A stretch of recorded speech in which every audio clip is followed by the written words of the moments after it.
Bonjour à toutes et à tous, bienvenue dans les débats d'O2. Pour ce premier rendez-vous, nous allons échanger sur l'école en règle générale et sur l'échec scolaire en particulier, puisque nous sommes le 22 septembre et c'est la journée nationale du refus de l'échec scolaire. C'est une initiative lancée en 2008 par l'AFEV, qui est l'association de la Fondation étudiante dans la ville. Nous allons consacrer plusieurs émissions autour de ce thème sur l'échec scolaire, des émissions qui seront décliné autour de 3 grandes questions. Qu'est-ce que l'échec scolaire? Comment identifier l'échec scolaire chez son enfant ou le risque d'échec scolaire chez son enfant? Et puis bien entendu, quelles sont les solutions pour lutter contre cet échec scolaire? Pour échanger sur ce thème, nous sommes avec Juliette Speranza. Elle est doctorante en philosophie, conférencière, enseignante et auteure de l'ouvrage « L'échec scolaire n'existe pas », un ouvrage publié aux éditions Albin Michel. Et si je lis bien ma fiche, un essai qui propose de renverser notre modèle éducatif en valorisant et en s'adaptant à la diversité des élèves. Bonjour Juliette. Bonjour. Vous êtes accompagnée de Léa Magalès. Bonjour Léa. Bonjour. Vous êtes responsable du soutien scolaire chez O2 et également enseignante. Avant de vous donner la parole, Juliette, justement, Léa, je voudrais qu'on explique, entre guillemets, ou en tout cas qu'on revienne sur la déclinaison de l'offre d'O2 sur le soutien scolaire et depuis quand ça existe, parce que je crois que c'est assez récent. Effectivement, c'est assez récent. Ça a émané surtout des demandes des familles, puisque la plupart de nos familles qu'on suit dans la garde d'enfants voulaient qu'on continue justement à accompagner leurs enfants dans leur éveil, dans leur épanouissement. Et tout ça, ça passe aussi par l'école, par l'éducation. Et donc, c'est tout naturellement en fait que ce projet de soutien scolaire est arrivé chez O2 il y a à peu près 18 mois. Les cours en tant que tels et le recrutement aussi, que ça soit des animateurs pédagogiques, mais aussi des profs, a commencé il y a un peu plus d'un an. C'était la rentrée des élèves, donc c'est la rentrée d'O2 aussi sur le soutien scolaire. Exactement, même si pendant les vacances, on continue d'accompagner tous nos élèves pour assurer une rentrée en sérénité. Juliette, on va tenter de répondre à cette question ensemble. Qu'est-ce que l'échec scolaire? Mais j'aimerais que vous nous expliquiez avant, comment s'est fait le déclic pour vous d'écrire un livre? Parce que vous étiez enseignante, vous avez quitté l'Éducation nationale, je pense que vous êtes toujours enseignante, mais on peut préciser que vous n'êtes plus à l'Éducation nationale, vous avez démissionné. Comment on passe à un moment d'une discussion entre amis, en famille, entre collègues, on ne s'expose pas, je veux dire, à un moment où on écrit un livre, on dit je vais donner mon avis publiquement et devant tout le monde. Pourquoi vous l'avez fait? Oui, c'est vrai que écrire un livre sur un sujet comme ça, c'est vraiment s'exposer, c'est vraiment une forme d'engagement. Et c'est vraiment venu d'un sentiment d'urgence que j'ai ressenti par rapport à toutes les difficultés que j'ai pu rencontrer, me heurter aussi à l'institution, au système tel qu'il est. Et voilà, je me suis retrouvée d'une certaine façon en tant qu'enseignante qui cherchait des nouvelles façons d'apprendre, des nouvelles façons d'organiser l'enseignement. Je me suis sentie un petit peu complètement dans une impasse. J'ai eu besoin de dire ce que je ressentais, ce que j'observais, et ça m'a vraiment paru vital d'écrire ce livre. Donc voilà. Avec en plus une chance entre guillemets, mais c'est que l'éditeur Albin Michel tout de suite a lui aussi été séduit par votre ouvrage. Évidemment, il y a de la réécriture un petit peu, mais il y a une sorte de reconnaissance d'un coup quand quasiment le premier éditeur qu'on contacte dit c'est bon. Oui, alors oui, il y a eu déjà la reconnaissance de l'éditeur qui a été quand même vraiment importante pour moi, où je me suis dit vraiment les idées que j'ai mises dans ce livre sont validées par un éditeur, mais il y a eu aussi ce qu'il y a eu derrière en plus. C'est vrai que c'est toute une aventure qui a commencé avec ce livre et que je regrette absolument pas, évidemment. On peut préciser, Juliette, que vous avez été enseignante au sein de l'Éducation nationale quasiment, je ne vais pas dire sur tous les niveaux, mais presque. Oui, c'est vrai que j'ai enseigné de la maternelle à la terminale, puis je suis passée un petit peu par le CFA, les centres de formation pour apprentis. Donc du coup, j'ai vraiment, qui ont changé de nom depuis, mais j'ai vraiment, je pense, un panorama, une vision qui m'a aidée aussi à réfléchir sur cette problématique de l'échec scolaire et à pouvoir voir aussi, suivant les âges, des choses qui pouvaient se reproduire ou avoir des conséquences, des phénomènes qui pouvaient avoir des conséquences les uns sur les autres.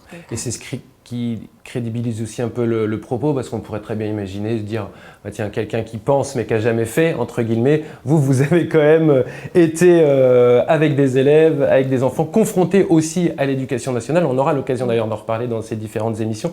Mais c'était important quand même pour vous d'avoir éprouvé aussi le métier avant d'écrire. J'aurais jamais eu l'idée d'écrire ça. C'est vraiment à la base, c'est vraiment du ressenti. Après, oui, il y a de la réflexion. Je me suis nourrie d'une culture pédagogique ou philosophique en plus, mais s'il n'y avait pas eu le ressenti, oui, j'aurais jamais eu l'idée d'écrire ce livre.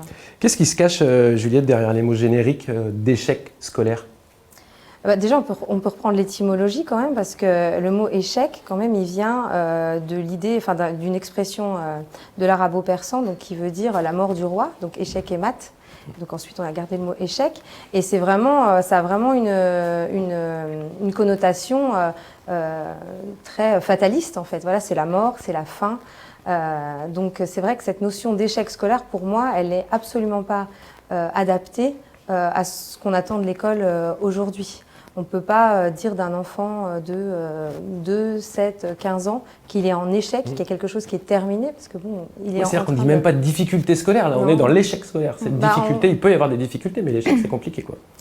Oui, tout à fait. Et puis je pense que aussi, à partir du moment où on prononce cette sentence, je pense que voilà, il y a quelque chose effectivement de définitif qui va à la fois culpabiliser les familles, culpabiliser l'enfant, et puis d'une certaine façon le bloquer. Donc je pense que c'est vraiment, c'est pour ça que j'ai écrit le livre L'échec scolaire n'existe pas. C'est vraiment l'idée de remettre en cause cette notion d'échec qui nous apparaît finalement comme quelque chose qui fait partie du paysage pédagogique. Et en fait, on pourrait construire une école sans échec, et on devrait construire une école sans échec pour qu'elle soit finalement cohérente avec ses valeurs. Léa, le vocabulaire utilisé par les parents qui peuvent appeler aux deux justement pour faire appel à ce soutien scolaire, parce qu'il y a soutien et échec, hein, c'est ça qui est intéressant aussi dans le vocabulaire. Ils utilisent difficulté, ils utilisent échec, ils utilisent quoi comme terme? Alors, échec, pas forcément. Souvent, ça débute par des difficultés. Et puis après, on a beaucoup de parents qui nous appellent, qui parlent de rupture en fait, de conflit avec l'école. Donc vraiment, on sent, comme disait Juliette, qu'il y a une espèce de cassure en fait qui se crée, que ce soit au sein de la cellule familiale, mais au sein aussi de l'école, puisque effectivement, l'enfant, on va lui mettre une étiquette, et à partir de ce moment-là, il ne va se repérer que par rapport à ce qu'on lui a donné comme terme, et c'est « je ne vais pas en gros y arriver », alors que l'échec, en fait, c'est toujours en lien avec un dispositif qui existe. Il suffit de changer de dispositif, et du coup, l'élève ne sera plus en échec. On sent que l'école, ça cristallise beaucoup de tensions. Hein. On a les difficultés, évidemment, des élèves avec les enseignants, pourquoi pas, des enseignants avec l'institution, et puis les parents, parfois aussi avec l'institution, ou avec les enseignants, ou avec leurs enfants. On sent que c'est quelque chose, évidemment, parce qu'on sait qu'on se souvient tous de cette phrase « passe ton bac d'abord », par exemple, où il y a, à 18 ans, tu passes ton bac, et c'est ça qui va valider peut-être ou pas une carrière professionnelle. On va parler chiffres avec vous dans un instant, Léa, j'espère que vous les avez bien en tête. Mais page 14 de votre livre, Juliette, vous écrivez, je lis mes fiches, je suis désolé, mais l'échec, je connais pas par cœur, l'échec scolaire n'existe pas, je l'affirme, seul existe l'incompatibilité entre un élève et un ensemble de règles relatives à son comportement, ses centres d'intérêt, ses compétences et ses humeurs. C'est un peu ce que disait d'ailleurs Léa il y a un instant. Vous pouvez commenter un petit peu cette citation ? Oui, ça rejoint aussi l'idée du titre, donc l'échec scolaire n'existe pas, parce que vraiment, l'échec scolaire, effectivement, c'est la construction d'un système. Et en fait, on va interpréter l'échec scolaire ou même les difficultés scolaires comme émanant finalement du profil de l'enfant. Alors évidemment qu'il y a des profils qui ont plus ou moins de facilité, hein, je ne dis pas le contraire, mais en revanche, on va quand même présenter ce système comme si c'était un système unique en fait, c'est un système unique auquel il faut se conformer, dans lequel il faut rentrer. Voilà, on dit souvent, je rentre pas dans le moule, mais c'est vraiment ça. Et en fait, on voit même, du coup, avec la massification scolaire, tout le monde est à l'école, et on voit même de plus en plus d'enfants qui sont finalement désignés comme ne rentrant pas dans le moule, comme ascolaires, comme des profils qu'on ne peut finalement pas vraiment, qui sont inéducables, c'est un mot aussi en pédagogie.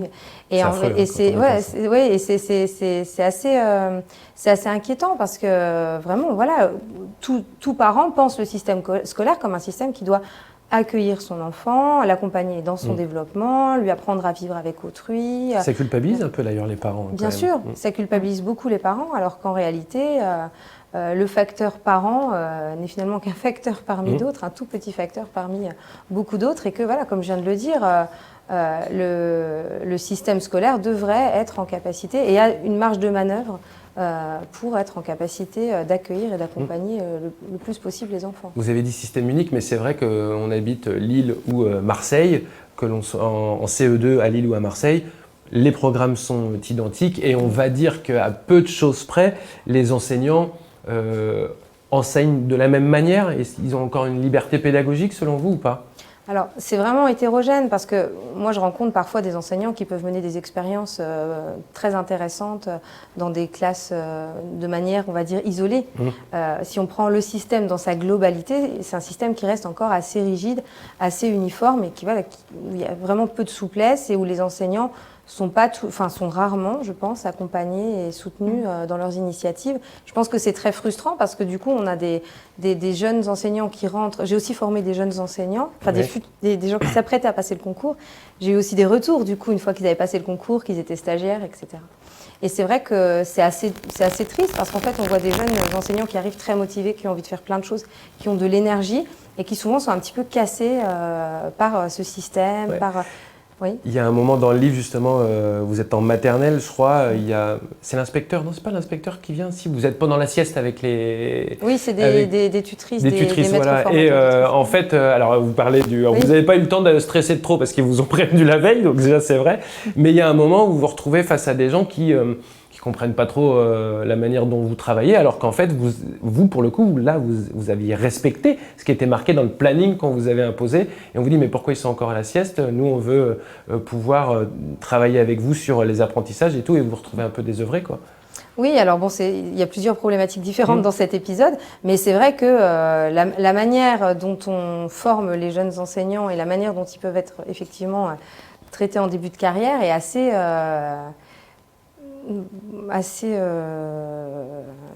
dur, je pense. Oui, assez difficile, et puis vraiment, je trouve que c'est regrettable parce que du coup, forcément, ils sont un petit peu empêchés d'exprimer leur créativité, leur passion d'enseigner. Donc là, c'est vraiment dommage. On voit qu'il y a vraiment l'administratif et la hiérarchie qui prévaut. Donc c'est vrai que ça a des répercussions évidemment sur ce que vivent nos enfants aussi tous les jours à l'école. En sachant que tous les 5 ans, potentiellement, minimum, on change de ministre de l'Éducation et voir que pendant un mandat, il y a un ministre également qui peut changer, donc avec aussi, lui, des prérogatives et des idées différentes de son prédécesseur ou de sa prédécesseuse. Léa, c'est à vous que revient, je le disais tout à l'heure, la responsabilité statistique de cette émission. Vous pouvez nous donner quelques chiffres sur l'échec scolaire ? Oui, alors aujourd'hui, donc on est à peu près à 100 000 décrocheurs scolaires en France, c'était les chiffres de 2019. Pour ça, il faut poser un cadre forcément pour avoir ces chiffres.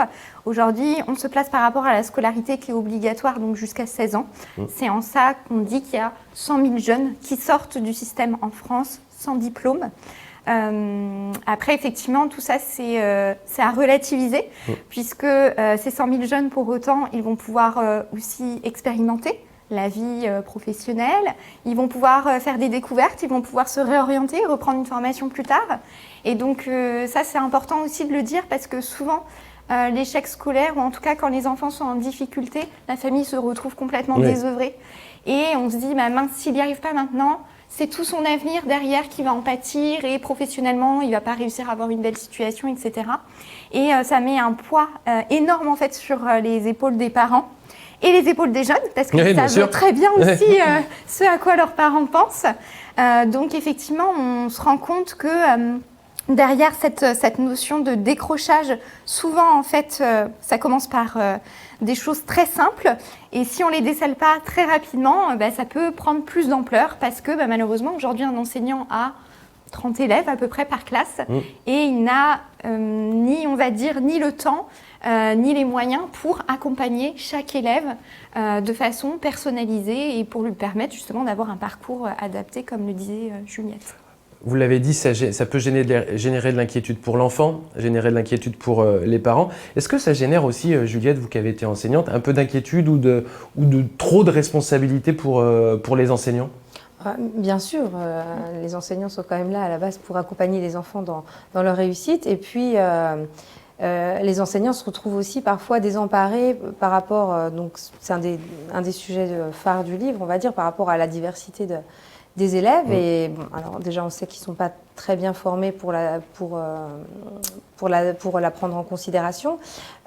Aussi, malheureusement, ils ont des effectifs, comme vient de le dire Léa, qui sont inadaptés par rapport par rapport à cette exigence. Donc forcément, ils se retrouvent effectivement face à une diversité de profils dont ils ne savent pas toujours quoi faire. Ils ne sont pas toujours en mesure effectivement de différencier comme...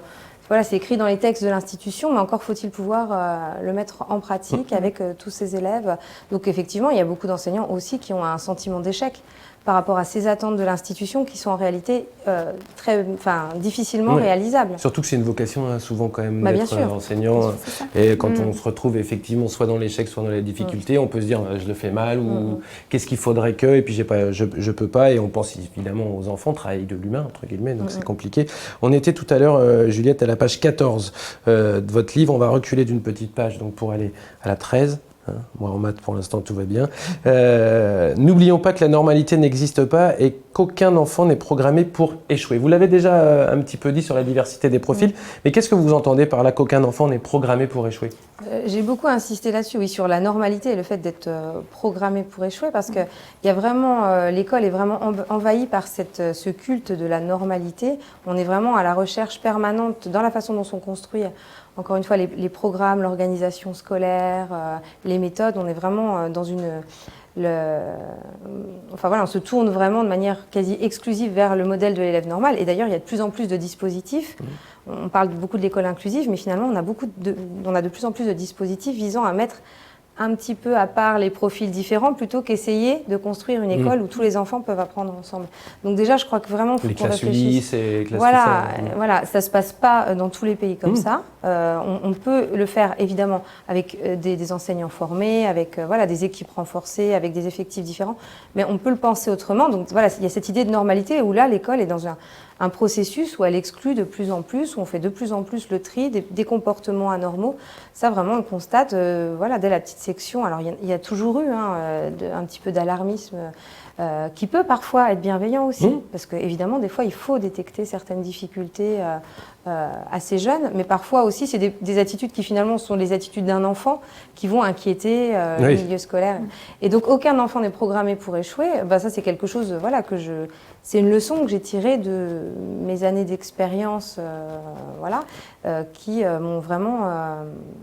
tous les jeunes que j'ai rencontrés, tous les enfants que j'ai rencontrés dans n'importe quel milieu, que ce soit donc chez des maternelles, des lycéens, ou quelles que soient les filières professionnelles, ou même les classes d'enfants handicapés, voire polyhandicapés, que je peux observer là dans le cadre de mes recherches, il y a toujours quelque chose en fait. Ils ont toujours des compétences, ils ont toujours des talents, ils ont toujours une petite lumière, quelque chose qui fait que. Et c'est ce que je trouve dommage, c'est qu'on ne s'appuie pas sur cette chose-là qui va les aider finalement à acquérir, sur ce talent-là ou cette passion-là. Ce que vous voulez dire, c'est que finalement, on trouve plutôt une justification à l'échec plutôt que d'essayer de trouver entre guillemets une solution. C'est-à-dire qu'on va dire il a une trouble, il est hyperactif, ou il a un trouble d'attention, ou il a les troubles 10 qui sont dont on entend beaucoup parler. Alors est-ce que c'est parce qu'on arrive beaucoup mieux à les diagnostiquer aujourd'hui ? En fait, c'est ça, Juliette, c'est qu'on dit mais là je peux pas faire plus, ou il a un trouble et finalement c'est pas de ma faute. Oui, on a le sentiment quand même que l'institution se lave un petit peu les mains de ces cas-là qu'elle ne va pas accompagner jusqu'au bout. Et il y en a vraiment, effectivement, de plus en plus. On aura l'occasion d'en reparler, mais c'est vrai que ça paraît, avec la conception qu'ont les parents aujourd'hui de l'école, de l'éducation, avec ce qu'ils en attendent, ça paraît complètement anormal quand on prend... anormal, je reprends le mot anormal, mais ça paraît vraiment en décalage avec l'attente qu'ont les citoyens, finalement, de l'école de la République.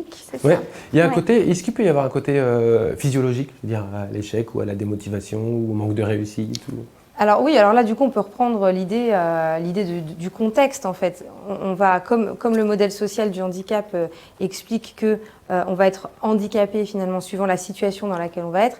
C'est plus compliqué que ça, je suis bien d'accord, mais quand on regarde certaines difficultés, elles sont exacerbées par le milieu dans lequel on est, les personnes qui nous entourent, le contexte. L'environnement. Pour les difficultés scolaires, c'est un petit peu pareil. Donc effectivement, on va avoir des profils, je peux prendre l'exemple d'enfants qui ont un profil, par exemple Asperger, qui vont être très sensibles à certaines choses.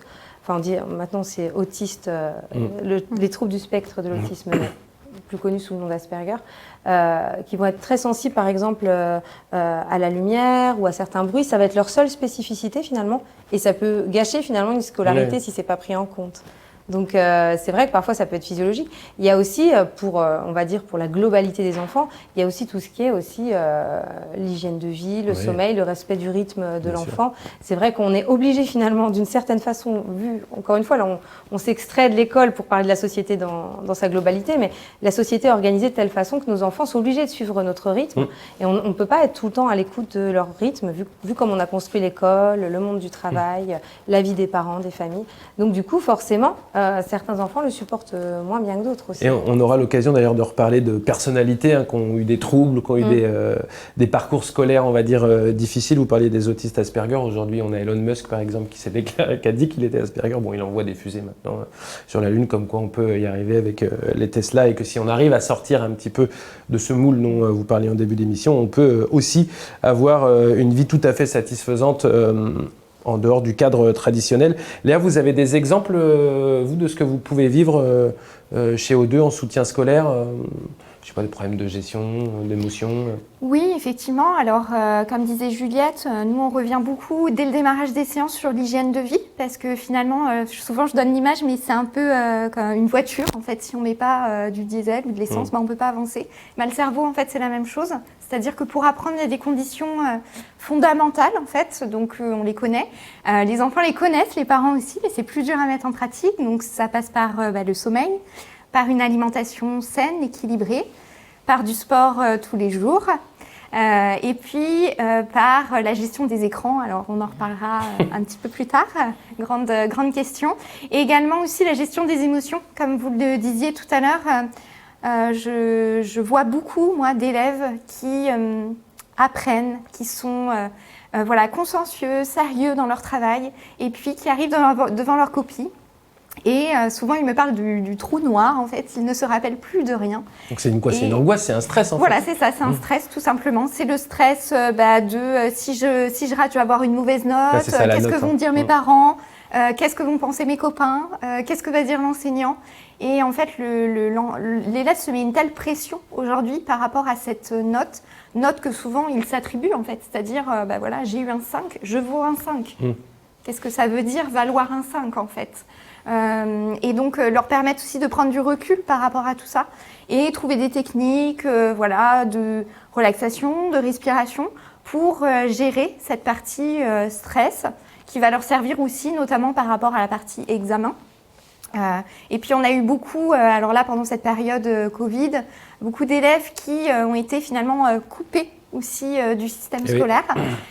Et là, on sent aussi que dans les demandes de soutien scolaire, c'est des nouvelles demandes qui apparaissent et qui sont liées notamment à la confiance en soi et à la gestion des émotions qui a été exacerbée en fait par cette culture. Et oui, puis les parents se substituent difficilement ou parfois avec la meilleure des intentions évidemment à l'instituteur ou au prof, mais c'est pas évident non plus quand on est chez soi, qu'on doit travailler en télétravail, de pouvoir enseigner, parce que finalement c'est un peu ça qu'on leur a demandé, en tout cas de surveiller ou de faire en sorte. Vous avez pu échanger, Juliette, depuis l'écriture de votre ouvrage et puis depuis cette crise Covid, justement sur ces thématiques-là ? Avec les enseignants, oui. Oui, avec les enseignants et les parents même. Ouais. Parce que les enseignants, globalement, ça a été une expérience qui a été assez éprouvante. Assez, je pense qu'ils avaient manqué aussi de soutien pour pouvoir aussi prévenir. Après, on s'est retrouvé confronté à une crise. Oui. Chacun a fait comme il a pu. Donc, Après, pour les familles, je l'ai vécu aussi. Et puis, j'ai eu des retours aussi, effectivement, de familles où... Effectivement, il y a beaucoup de choses qui jouent, c'est le temps, mais c'est aussi tout ce qui est affect aussi. Parce que suivant l'enfant qu'on va avoir, à la maison, suivant le niveau qu'il va avoir et suivant sa relation avec ses parents, son envie de partager sa scolarité avec ses parents. Enfin, c'est des choses tout un équilibre en fait qui s'était construit ou qui était en train de se construire, qui a finalement été déstabilisé. Donc ça a été quand même très compliqué. Il y a eu beaucoup de conflits intrafamiliaux liés au travail, au travail scolaire. Effectivement, de toute façon, pour les parents, c'est ingérable en même temps qu'une activité professionnelle. Et puis, les parents ne sont pas là pour ça, quoi. Ils n'ont pas eu la formation pour enseigner. De toute façon, on apprend énormément de choses à nos enfants. Ils apprennent en permanence. Mais voilà, on est là pour les accompagner effectivement autrement que de la manière extrêmement formelle, très organisée de l'école. Oui. Je rebondis un petit peu sur ce que vous disiez tout à l'heure, Léa, mais je suis page 74 du livre, Juliette. Si l'on veut que l'enfant maîtrise sa relation au savoir, apprenons-lui à connaître son corps et ses rythmes, apprenons-lui à exprimer sa fatigue, sa sensibilité à son environnement, apprenons-lui qu'il dort dans le noir afin de favoriser la sécrétion de mélatonine, apprenons aux jeunes filles l'impact du cycle menstruel sur leur humeur ou leur fatigue, les incidents, entre guillemets, sentiments d'épuisement, excitation, crise d'angoisse ou d'hypoglycémie, et celles-ci sont fréquentes en classe, sont l'occasion de mener des recherches, d'explorer son corps et d'ajuster l'organisation du travail. Alors moi, j'ai dit du coup à mon fils hier qu'il fallait qu'il dorme dans le noir pour favoriser la sécrétion de mélatonine. Il a quand même fallu que j'aille sur Google chercher quand même sécrétion de mélatonine, enfin sur un moteur de recherche. Désolé. Mais voilà, en gros, ce que vous voulez dire avec cette citation, Juliette, c'est que parfois on oublie un petit peu l'essentiel, on se concentre juste sur il faut apprendre ça. Et puis le corps, l'essentiel de ce qui construit l'enfant, on l'oublie. Je crois qu'on sera d'accord sur ce point. Comment on peut imaginer demander à des enfants d'apprendre si déjà ils ne se sentent pas bien? Alors ça peut sembler un peu, je ne sais pas, démagogique de dire ça, mais en fait, en réalité, voilà, on n'apprend rien si on n'est pas bien. Les enfants d'aujourd'hui sont encore physiologiquement trop contraints. Si on n'est pas assez à l'écoute de leurs besoins, quels qu'ils soient, de leurs besoins, voilà, ça peut être la soif, envie de faire pipi, des choses comme ça, qui deviennent très tôt finalement quelque chose de très organisé, de très effectivement, et le sommeil aussi, qui est finalement réglementé. Donc là aussi, il faut qu'on ait une vraie réflexion, je pense. Oui, puis ce qu'on apprend à la maison sert à l'enfant à l'école. C'est un peu ça, en fait. C'est-à-dire que dormir dans le noir pour sécréter de la mélatonine, j'ai envie de dire, la mélatonine, il va l'apprendre à l'école. Et puis, par contre, apprendre pourquoi il faut dormir dans le noir, la sécrétion de la mélatonine, on va le laisser à l'enseignant qui va expliquer, on va dire, scientifiquement ce que c'est. Mais par contre, nous, on va avoir quelque chose de plus dans l'émotion, plus dans l'affect avec notre enfant, parce qu'on a une parole qui porte en tant que parent. Bien sûr. De plus, c'est le mot que j'emploie, et il y en a peut-être d'autres, mais de plus réactif, être plus réactif par rapport à ce que les enseignants ne peuvent pas faire à l'école. Oui, je parle de la pédagogie réactive. Bon, j'ai essayé de formaliser quelque chose parce que je n'avais pas de mots. Mais c'est vrai que les enseignants, voilà, on en a parlé, ils ont les effectifs, ils ont le contexte, ils ont les programmes, ils ont la pression de la hiérarchie. Non seulement ils ne peuvent pas respecter l'individualité de l'enfant, enfin, ils ne peuvent pas assez suffisamment en tout cas, et en plus effectivement ils ne peuvent pas rebondir sur ce qui va intéresser l'enfant ou ce qui va lui être utile à un instant T. Alors parfois ils peuvent le faire, mais effectivement nous parents on peut aussi y contribuer et vraiment rebondir effectivement sur quelque chose qui l'intéresse ou quelque chose qui pourrait lui servir ou sortir d'un conflit familial effectivement par rapport au sommeil, par rapport à l'alimentation. Alors c'est pas forcément une formule magique, mais parfois ça a vraiment des effets. Non, mais c'est aussi marquer de l'intérêt à son enfant. Oui, bien sûr, lui expliquer, voilà, je te donne pas des ordres, parce que les enfants d'aujourd'hui, on se plaint, effectivement. Encore une fois, c'est une question aussi de société. On a des enfants qui supportent moins les ordres, qui supportent moins la coercition sans explication. On a construit ça, on vit avec ces enfants-là. Dans la maison, c'est pas l'armée non plus. Enfin, non, c'est vrai que justement, il faut éviter de donner des ordres. Mais c'est vrai que on peut aussi, il faut avoir le temps, il faut avoir l'énergie parfois, mais on peut, il faut rebondir et utiliser ces perches, ces questionnements qui vont se poser, ces petites résistances pour, oui, effectivement, aussi apprendre des choses, apprendre à se connaître et acquérir finalement une forme d'autonomie et se responsabiliser. Se dire, demain j'ai tel devoir, il faut que je dorme, ou par rapport à leur stress aussi, pour gérer leurs émotions, gérer leur stress. Le stress, c'est vraiment un facteur d'échec scolaire. Oui, et éviter de mettre trop de pression, nous, aux enfants, d'ailleurs aussi. On aura l'occasion de reparler un petit peu de tout ça, mais sur la coéducation, mais c'est un peu ça aussi, c'est la relation qu'il peut y avoir entre les parents, l'enfant et la communauté éducative, où vous dites qu'il faut qu'il y ait un échange très régulier, permanent, fréquent, bienveillant aussi entre tout le monde, pour que ce soit encore une fois l'enfant qui puisse en bénéficier, mais on en reparlera. Léa, sur le soutien scolaire d'O2, est-ce que cette crise du Covid-19 qui dure depuis maintenant plus d'1 an et demi, ça a accentué un petit peu les demandes que vous avez pu recevoir? Oui, ça a accentué, puisque ça a accentué en fait les écarts, je pense, entre les élèves. C'est-à-dire qu'on a eu beaucoup d'élèves qui ont été complètement en décrochage parce que soit effectivement la modalité pédagogique, donc faire cours derrière un ordinateur, ça ne leur convenait pas, ou alors c'est qu'ils étaient déjà en difficulté et qu'ils n'ont pas eu le soutien nécessaire pour justement remonter, on va dire, la pente, l'écart, et donc des écarts se sont creusés. Donc on a vu effectivement un certain nombre de parents qui étaient aussi à bout de souffle. Enfin, voilà, déjà, entre guillemets, faire les devoirs à la maison, c'est déjà Puis même eux, enfin, je veux dire, même en tant qu'adulte, on a eu du mal c'est ça. On l'a subi aussi, hein, c'était pas facile on pour l'a nous. tous subi, oui. Et ça a créé beaucoup aussi de tensions dans les familles. Et on a senti aussi vraiment que les parents et beaucoup les mamans nous ont contactés en nous demandant, j'ai envie, là, mon enfant a besoin, et j'ai besoin aussi, qu'on puisse l'accompagner, qu'on puisse l'aider avec bienveillance et peut-être aussi lui redonner du sens. Ce que disait Juliette tout à l'heure, et je pense qu'aujourd'hui, on est dans une société de sens. Et donc, forcément, si on dit à un enfant, va te coucher dans le noir, mais que derrière, on ne lui donne pas le sens, il ne va pas avoir envie de le faire, moi non plus. Les demandes, c'était quoi? Moyenne en baisse, difficulté de travail? C'est ça, oui. Alors, le premier facteur qui inquiète les parents, c'est souvent la moyenne qui baisse. Donc, les écarts qui se creusent sur 1 ou 2 matières. Après, ça peut être aussi démotivation au sens large. Pas envie d'aller à l'école et donc pas envie de faire les devoirs le soir. Donc là, c'est pareil, des difficultés qui peuvent s'accentuer au fur et à mesure. Et puis, on a aussi des parents, des fois, qui sont assez sensibles à certains signes. Alors, on parle d'échec scolaire aujourd'hui, mais ça peut commencer par des maux de ventre, des maux de tête, pas envie d'aller à l'école, je dors mal, je suis stressée. Tout ça, c'est des signaux, en fait, qu'il faut prendre en compte au fur et à mesure. Plus on va prendre en charge vite l'enfant, plus on va réussir à surmonter, on va dire, le plus vite possible les difficultés aussi.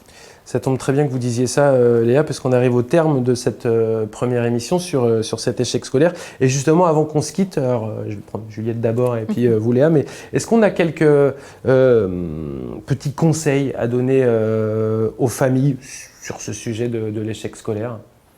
Déjà, on l'a évoqué brièvement tout à l'heure, mais effectivement, absolument pas mettre la pression à l'enfant et être attentif effectivement à tout ce qui peut être, à tout ce qui concerne le vécu de l'enfant aussi. Est-ce que derrière ce phénomène, il n'y a pas de la phobie scolaire, du harcèlement scolaire? Enfin, je pense qu'on parle beaucoup du mot prendre soin. Voilà, je crois que la priorité, on l'a dit un petit peu tout à l'heure, c'est vraiment prendre soin de la personne, prendre soin de l'individu pour vraiment pouvoir lui permettre de rebondir au mieux. Il ne faut peut-être pas non plus attendre, Léa, que l'écart se creuse, entre guillemets. C'est ça, oui. C'est-à-dire que, en tout cas, faire appel à des professionnels, pourquoi pas au soutien scolaire, pour justement permettre à l'enfant de se découvrir, se respecter, comprendre comment il fonctionne, comment il apprend. Ça permet déjà d'assurer aussi une stabilité, en fait, dans son cursus scolaire, puis après universitaire. Et ça, c'est vraiment la base, en fait. Merci beaucoup à toutes les deux. Merci à vous. Vous pouvez retrouver l'intégralité de cette émission quand vous le souhaitez sur la page Facebook O2 Care Service. Juliette et Léa, nous on se retrouve pour une prochaine émission d'ici très bientôt, une émission qui sera consacrée à l'identification du risque scolaire chez son enfant. C'est pas facile à dire, le risque scolaire chez son enfant. À bientôt.